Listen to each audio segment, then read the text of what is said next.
రాజేంద్రనగర్ పరిధిలోని శంషాబాద్, కత్వల్గూడ, కోకాపేట ప్రాంతాల్లో జరుగుతున్న అక్రమ మైనింగ్, క్రషర్ యూనిట్ల కార్యకలాపాలపై బీఆర్ఎస్ ఫ్యాక్ట్ ఫైండింగ్ కమిటీ పరిశీలించింది అని చెప్పారు ఎమ్మెల్సీ దాసోజు శ్రవణ్. బీఆర్ఎస్ నేతలు ఆర్ఎస్ ప్రవీణ్ కుమార్, ఎమ్మెల్సీ దాసోజు శ్రవణ్, కార్తీక్ రెడ్డి కలిసి క్రషర్ జరుగుతున్న ప్రాంతాన్ని సందర్శించారు.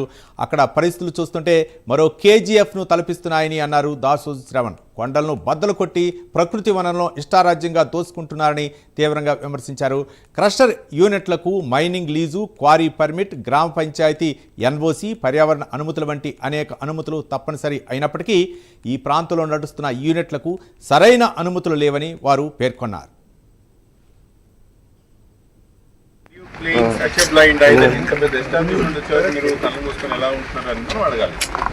కలెక్టర్ గారికి కానీ ఎంఆర్ఓ గారికి కానీ.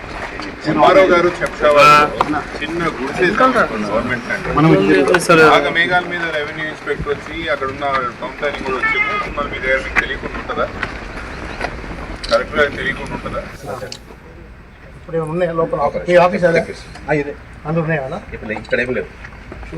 ఖాళీ కూర్చుంది అది లోపల పర్మిషన్. దీని పేరు ఏం పేరమ్మా? Shri Tirumala metal industries. Shri Tirumala metal industries ఎప్పుడు స్టార్ట్ చేసింది? ఇది యాక్చువల్గా 1990లో ఉన్న క్రషర్. అయితే 1990 ఉన్న క్రషర్స్ ఆల్రెడీ 2008లో క్లోజ్ అయిపోయాయి.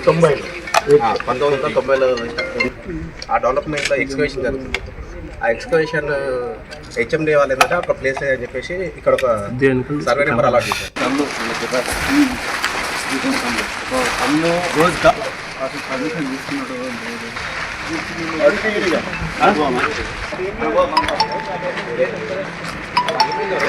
వాళ్ళకి చెప్పు అసలు వర్షం ఎక్కడ ఉండే ఇక్కడ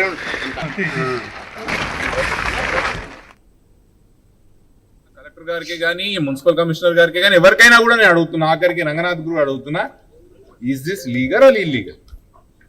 ఇది మీకు అనిపిస్తున్నది చట్టపరంగా పెట్టిందా కాదా అని నేను అడుగుతున్నా. అంటే కాంగ్రెస్ పార్టీ అధికారంలోకి వచ్చినప్పటి నుంచి సోదరులు మనందరం గమనించాల్సిన విషయం ఏంటంటే పైన వాళ్ళకు ఒక న్యాయం, కింద ఉన్న వాళ్ళకు ఒక న్యాయం జరుగుతుంది. అతి ముఖ్యంగా రాయన్న నియోజకవర్గంలో ఇది పరాకాష్ఠ స్థాయి చేరిపోయింది. అదేందో మనం పెనం నుంచి పొయ్యబడ్డట్టు కాంగ్రెస్ పార్టీ అధికారంలో వచ్చినప్పటి నుంచి మన నియోజకవర్గానికి ఎన్నో ఇబ్బందులు, ఎన్నో అవమానాలు రోజుకొకటిగా కొత్తగా బయటపడుతున్నాయి. ఈరోజు శంషాబాద్లో ఇల్లు కట్టుకోవాలంటే మన పర్మిషన్ రాదు. హైదరాబాద్ బండ్లగూడలో ఎప్పుడో పర్మిషన్లు వచ్చిన ఇల్లుని ఇప్పుడు ఇల్లీగల్ అని చెప్పి ఇప్పుడు కూలగొడతా అంటారు. మూసి నడిపొట్టున ప్రాజెక్ట్ కడితే కూడా హైదరాబాద్లో కనిపించదు. కానీ చిన్నప్పటి నుంచి మనం ఇదే ప్రాంతానికి సంబంధించిన వాళ్ళమేనా? ఎప్పుడైనా ఇక్కడ క్రషర్ పెట్టాలంటే ఎవరైనా ధైర్యం చేసిండ్రా? ఈ సంవత్సరంలో ఎంత ధైర్యం ఉంటే ఇల్లీగల్గా 111 జియో వల్ల క్రషర్ పెట్టలేని ఒక ప్రాంతంలో, హైకోర్టు నిబంధనలు చెప్పిన ఒక ప్రాంతంలో కూడా మీరు తీసుకొచ్చి ఇక్కడ క్రషర్లు ఏర్పాటు చేస్తున్నారంటే మీకు ఎంత బరి తెగించినారు ఈ రాష్ట్ర ప్రభుత్వంలో ఉన్న పెద్దలు అనే విషయం బాగా అర్థం చేసుకోవాలని చెప్తున్నారు.